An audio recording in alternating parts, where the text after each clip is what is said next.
guys, welcome back to Real Housewives Recaps. Today I'm covering The Undoing, Episode 4, See No Evil. This was my favorite episode, you guys. This is Episode 4 of 6, and I am loving this series. Oh my gosh, this was my favorite episode.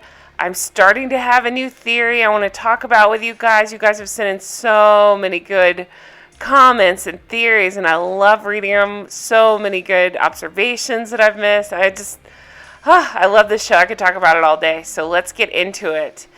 Before I do, I just want to give you a quick update. I am taking next week off, but not of this show. So if you watch my other shows, I am taking next week off for Thanksgiving.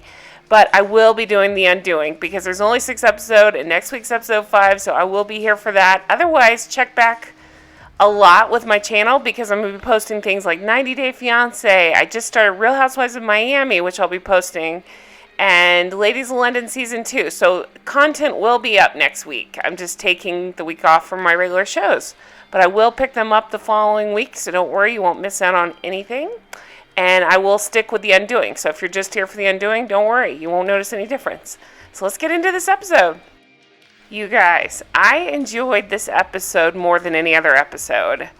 I want to get into my theory. I might be wrong. I have several theories, actually. But I want to talk about them and see what you guys think. I want to know where your head's at. I am spoiler-free, so these are just my thoughts and theories. I have no idea what I'm actually talking about, but it's kind of fun, isn't it? Okay, so, I don't know. I kept thinking the dad had something to do with it. Then all you very smart viewers, people, friends have messaged me with these very interesting that maybe the son had something to do with it and the dad's covering for him. It's just so interesting. And then some of you guys have really brought up that maybe her lawyer friend is involved. And maybe she is. Who knows? Oh my gosh, so much. Okay, this episode was the first time I actually thought, maybe Jonathan did do it. I had that flash of a thought when he bit that prisoner's finger before. But this episode, we see this weird side to Jonathan. And we're going to talk about it. But I started to notice more things, and maybe they did. Maybe it's not just me. I'm not just some genius that picked up on this. Maybe they meant for us to see it this way. But all of a sudden, this is the first episode. I thought, maybe he did do it. I actually have been thinking maybe she did it. Maybe he's taking the fall for her. I don't know. I still don't know what that $500,000 that the dad gave Jonathan is all about. Do you think that's hush money? Do you think that's like, I don't know, a ransom or something? Not ransom, what's a hit on the, I don't know. It's weird. But yeah, so let's get into what's going on. So we just talked through the scene where she met with her lawyer. We saw that. She's at her dad's, and Grace is revealing she does not like this attorney because the attorney isn't convinced that Jonathan did not do it. She's asking her dad for his support, and she asks for unconditional support. And I gotta say, I don't know, maybe the dad is involved, but if he's not, I think she's kind of being shitty to him. She keeps saying things like this to him, like, be unconditional.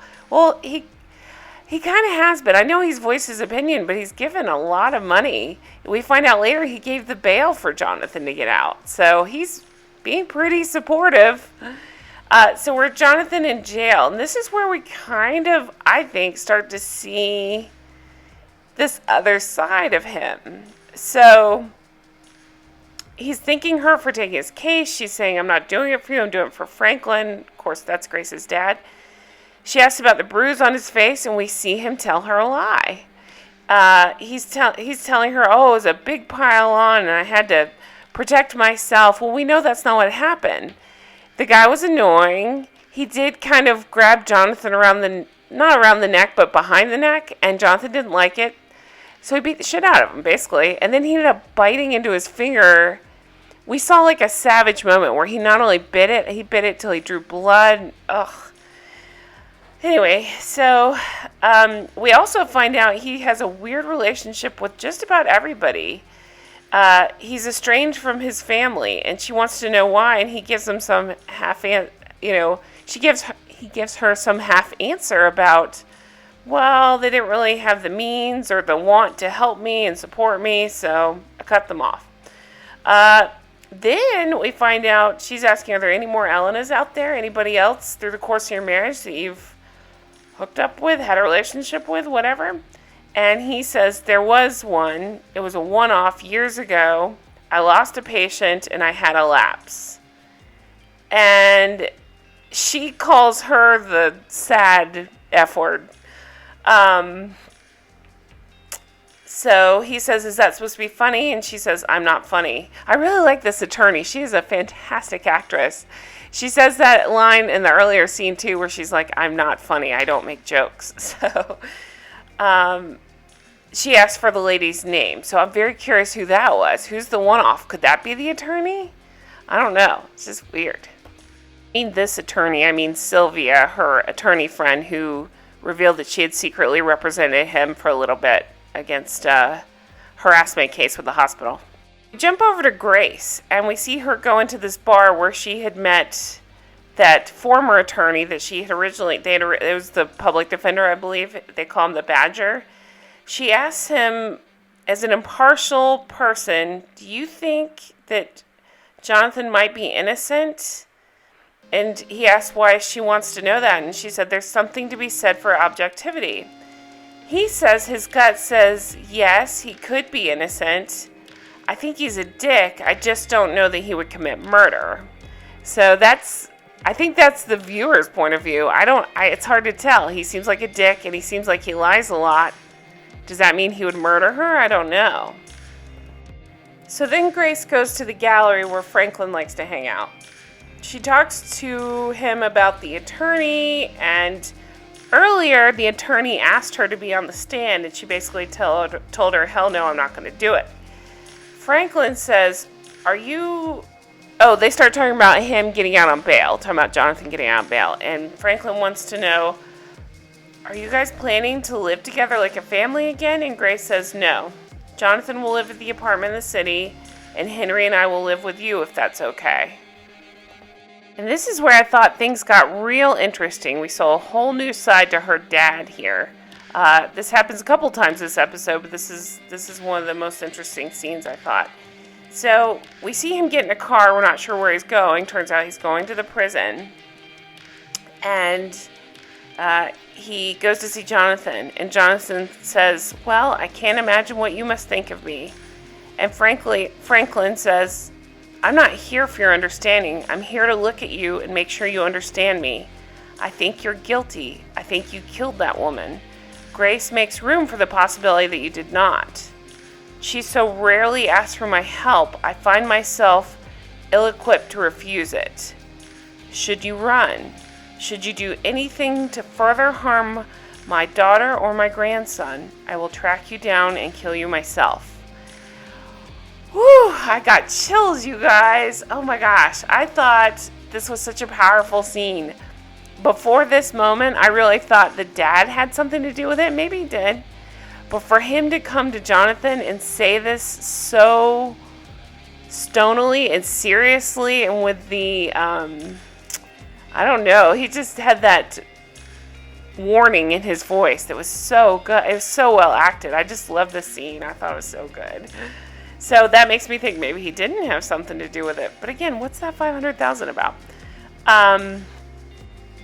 Yeah, so it was just so interesting. Jonathan says, I will make good with Grace and with Henry, and I will make good with you. And the dad is just not interested in hearing any of that bullshit. So I wasn't sure what was going on exactly, but in a nutshell, he is trying to decide whether he's going to post Jonathan's bail. Well, the next scene, we see Jonathan's out, so he did. We find out later he posted $2 million to get Jonathan out. $2 million. And then I think if Jonathan did do it, what a predicament for the dad. He wants to make his daughter happy, but he thinks this guy killed somebody. What do you do? Oh my gosh, such a good show. Okay, so we see Henry at school, and he's running through and he bumps into Elena's son. He tries to shake his hand, but the son doesn't know what to do, so he has to walk away, and that's a tough scene to watch. That's the one thing about the show. I don't love that they involve the kids. I know it brings more emotion and adds more to the story, but I don't like that they involve the kids.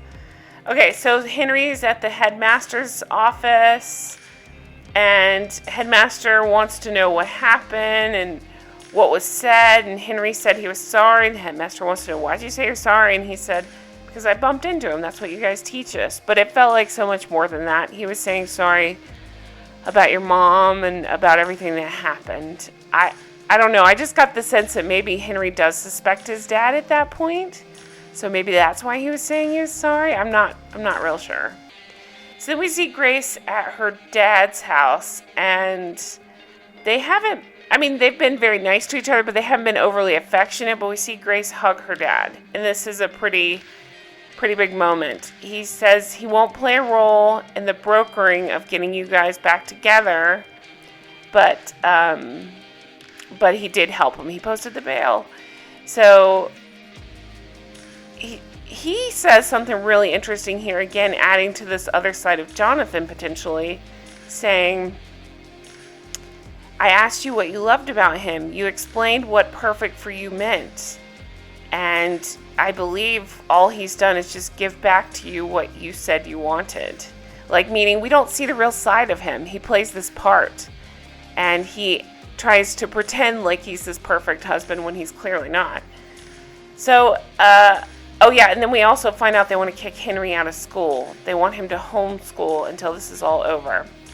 Meanwhile, the police arrive. They ask about Jonathan, and she's pissed that they're asking about it. So we kind of see her starting to turn and maybe protect him a little bit. She explains that he's living in an apartment. They ask her about her relationship with Elena. And it turns out Elena has been calling Grace in the days before her death. And Grace can say that she never picked up, which she didn't, it sounds like. But they point out, is that so you can say you never picked up? Why was she calling you so much? So that's interesting. They also then, just when you think this scene is over, they're like, oh yeah, one more thing, let me show you this. They found an oil portrait of Grace that Elena had done. It was beautiful and so well done, and obviously Grace is completely shocked.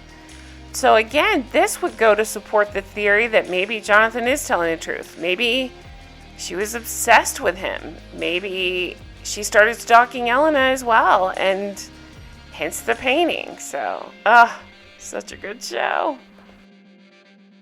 So then we see Grace walking with Jonathan. She tells him about the oil portrait, and Jonathan says, well, I knew she was obsessed. He holds her hand and says, we will get through this. Grace stiffens and says, we're not in this together. You were accused of a crime. Maybe you did commit. Maybe you didn't. I'm going to play this role, but that's it. And she explains, you undid this. You undid our relationship. Whatever I feel for you doesn't matter. My mind is stronger than my heart. While you may not be a murderer, you are not my husband. You will never be my husband. Oh, such a good scene. So she's like, I don't know if you murdered this girl or not, but regardless, you're a liar and a cheater, and, you're not the person I married. So we think she's going to be strong. She starts to walk off. He kind of reels her back in, and he gives her a hug, and he keeps saying, it's me, it's me. And she's trying to tell him, stop it, and he says, no, it's me. And so you kind of start to see her reeling back in. Ugh. So they continue to walk. She actually walks off from him. And that's how that scene ends. But it was so powerful. I love this episode. Henry, I feel so bad for. He is really struggling. He's sitting in the hallway of his school watching the coverage of this case on the news. That's where we find out the bail was $2 million that Franklin covered. And they talk about the potential of Jonathan being a monster. So, I just want to give little Henry a hug. That's too much for a kid to have to deal with. That's too much for anybody to have to deal with. Okay, so then we go to Franklin. Franklin goes up to the school. When he's there, he runs into Sylvia, Grace's friend, the attorney. And she's saying, if there's anything I can do, and Franklin says, we appreciate that, we know that. And Sylvia says, she's so stoic, how is she really doing? And Franklin says, she's just Grace being Grace. Then he says, oh, my date has just arrived. And we look over and we see the headmaster with this lady. So the attorney thinks he's got a date with this lady talking to the headmaster, but nope, his date is with the headmaster. Again, another very good scene coming up. So Franklin is not playing around at all. Obviously, he's fiercely protective of his grandson and his daughter. So the idea that his grandson could be kicked out of school because of something terrible his father potentially did, such a good scene. So he's saying, you told my daughter Reardon would be there for her. He says, if a self-important, full of shit school ever needed to step up, it's now. And the headmaster says, it's the board. They feel like we need to create some distance between Reardon and all this ugliness. Franklin says, I've given a lot of money to this school. I'm an old-fashioned C-word sucker. He says, I'm the kind that F's over anyone that hurts me or a loved one. He says, you speak of ugliness? You have not met ugliness. I love it. Again, my opinion completely changed of Franklin this episode. I love that he was so fiercely protective. This is again where we see his quiet storm of rage and what he really thinks about this situation, but also that he will always protect his daughter and his grandson. Such a good scene. Then we see Grace in bed. They sure do like to show her in bed a lot, don't they? Like they have a lot of scenes like this, but I guess it's to show her turmoil. So she's not sleeping. Her mind keeps wandering. She keeps thinking of Elena. She's thinking of her painting. She starts thinking of John and Elena being together. She thinks of Elena when she passed. She thinks of Elena painting this portrait of her. So it's interesting to get inside of Grace's mind a little bit. So we know she has trouble sleeping. She also mentioned, we know she likes to take walks because of the whole nearby scene of the crime when she's taking her walk. So she takes a walk, and this is kind of interesting. She's like looking around and keeps thinking she hears something, but then we see it's Elena's husband. He's in the park as well, and he's kind of watching Grace take this walk. So I didn't know what this meant. I keep thinking he didn't do it. Maybe he did. I thought this was really weird. This whole just being near her. And maybe she's imagining it. I don't know. It felt real. It felt like he was there. They made a point to show him looking over at her. So, and him, being upset, unable to sleep as well. But then we see her in daylight continuing to walk, and snow starts to fall, and things were getting blurrier, and I didn't know what they were doing here, but she ends up collapsing. She later explains it was some sort of panic attack, but she collapsed. She just couldn't handle the stress anymore. The next scene, we see her at the hospital. Franklin and Henry have gone in to see her. She keeps promising everybody that she's fine, and she says it was a panic attack and stress, and she's trying to let Henry know that she's okay. Then we see Jonathan running to her room, and she explains to him that she's fine. Franklin is staring him down. Even Henry is looking at him like, what? What's he doing here? But he jumps into the doctor mode, and this is something that really stuck out at me. Do you remember that his colleague, that guy, or his former colleague, that guy she met with in that little plaza area, he had said Jonathan is such a narcissist. When he jumps into doctor role, he feels like he kind of gets that God complex. We almost see it here, where he thrives on the high-charged emotions that go with a medical situation and, with trying to save her and protect her. And I don't know if he did do it. I think that maybe they're showing the narcissism here. That's all I could think, is he's pretending to care. He's playing the role of the doting husband/doctor who's caring for his wife and protecting her, even though he's the one that actually caused her the harm to begin with. And they show the two of them grasping hands, and that's a big deal because she wouldn't hold his hand earlier. So it kind of shows she's falling back in with him, whatever that means. She's getting closer to him again. So then we return to Franklin's, and Henry is playing the violin. Franklin hears it in the hallway, and he comes in to talk to Henry and just to check in, make sure he's okay. He says he absolutely loves the violin because it's different. And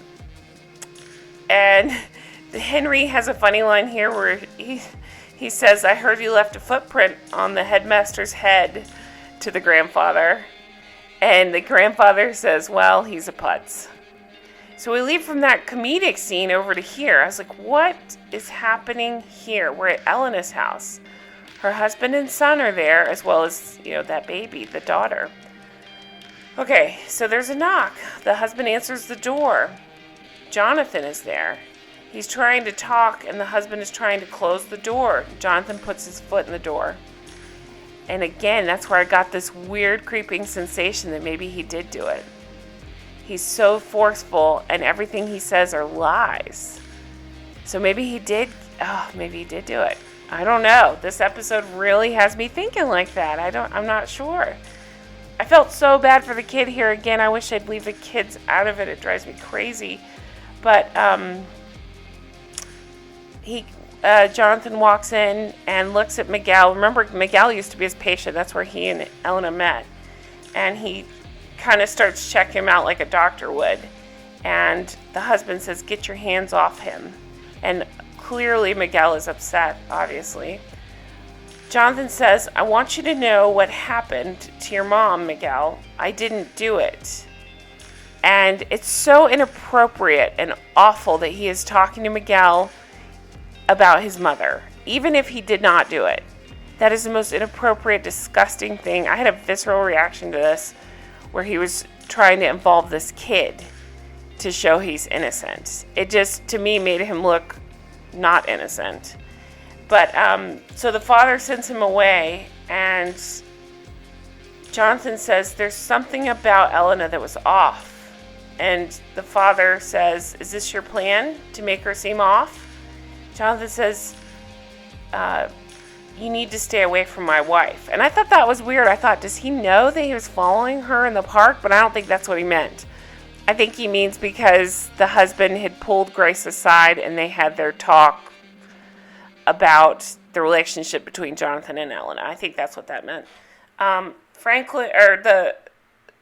The father says, "You stayed away from my wife?" And the father's name is Fernando, by the way. So then we see him holding the baby girl. Now that's crazy. That's a crazy scenario because technically that's Jonathan's baby. But Fernando's been raising her. And Fernando admits that it's hard for him. He's trying, but it's hard for him to care for the baby. And all I could think was, poor Miguel. He's lost his mom, and he's about to potentially lose the only sibling he knew of. He doesn't understand that it might not be his dad's baby. He doesn't understand what's happening. All he sees is his dad potentially, they never show it, but they allude to the dad potentially giving the daughter to Jonathan. So that was kind of a shocking scene. It's disturbing, I guess is the word. So they leave it up in the air. We don't know. Is he giving the baby to Jonathan? I mean, it is Jonathan's baby, but what a crazy scenario. What happens? So from there, we go over to the attorney's office, and she says, "Are you out of your effing mind? You just committed witness tampering." Jonathan says, "I didn't try to influence him." So this is interesting because the lawyer is kind of putting it in perspective, saying, how much charm do you think you have? You actually think you could change his mind? Oh my God, of course you do. Why wouldn't he believe you? You cast a spell with a face like that, and you have a handsome, charismatic personality. So that's interesting. That goes along with what that doctor said, is that he can charm people, and he's very narcissistic. And again, it's making me think maybe it is Jonathan. I don't know. This is so crazy. I guess that's the point, is to make us, think of all possibilities. What do you think? What do you guys think? Are you still thinking that maybe the son had something to do with it, or that Grace had something to do with it, or that Franklin had something to do with it? I'm just not sure. Do you think the husband did it? I'm very curious. So the attorney watches him, and this charismatic thing is clicking with her, and she realizes and says, we're going to do a TV interview. And he's like, what? And she says, yeah. Like it or not, this case is already out for the public, including the jury pool. It could be the straightest line to an open mind. Let people see you and hear you without being subject to cross-examination. She knows that he can charm his way into things. So she thinks putting him on TV and getting the public behind him will only help his case. So then we go to Grace and Franklin. They're playing chess, which, already not lost on me. She's talking about, her hopes for her family, and that she always had the example of Franklin and her mom that they had put forth. And he drops a bomb and explains, no, Grace, I was unfaithful to her. I was unfaithful to her all the time. That's what informed my contempt toward Jonathan. He explains he was not a good husband, so he could see it in Jonathan. And Grace says, wait, no, you were, Dad. I remember. You loved her, and you were devoted to her, and you brought her all these gifts. And he's shaking his head, and he explains, no, that's not what actually happened. I was unfaithful again and again and again and again. Every time I would come to realize this isn't how I wanted my life to be, so I'd reset. I'd confess everything. I'd apologize. I'd buy her jewelry that she'd never wear. He said it was penance. It was his atonement doing that. The idea that your ideal marriage is based on what me and your mom had. And he says, I'm afraid you will find a way to believe in him again. So it's interesting because I feel like he cast himself in a bad light here just so Grace would know the truth, that he knows what he's talking about, and he can see when he could tell that Jonathan was living a lie as well, and he would have experience seeing that. And then finally we see Jonathan and his attorney Haley. They are on a national TV interview, and they're hoping to let the people see for themselves that, according to him, he's telling the truth. He explains that he's flawed, and I do not pass myself off as vulnerable. I was unfaithful to a wife I love. The interviewer asks if he killed Elena, and he says no. She asks, well, then why did you flee? And he says, I was in shock. Then the shocking part is he said he was afraid that she died because of him. Not at his hand, but as a fit of rage or jealousy of someone else. And at that time we see Elena's husband watching. So he's casting doubt and making people think that it's Elena's husband. And maybe it was. But what if it was Jonathan? And what if Jonathan killed Elena and is now trying to take this man's life away from him, to spend the rest of his life in jail, take his son away from him, just because of his ego and it's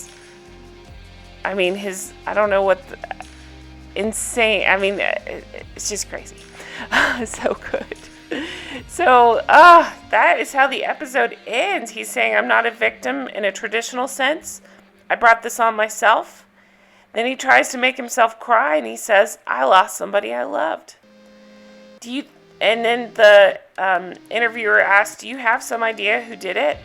And he says, I do, yeah. And he stares at the camera. That is how the episode ends. Oh my gosh. So he either just implicated Elena's husband, or he implicated his own wife. Oh my gosh. Anything to save his own butt is what I'm feeling now. I don't know. Maybe I'm wrong. Let me know your thoughts. I'm dying to know. Oh my gosh. So good. Such a good episode.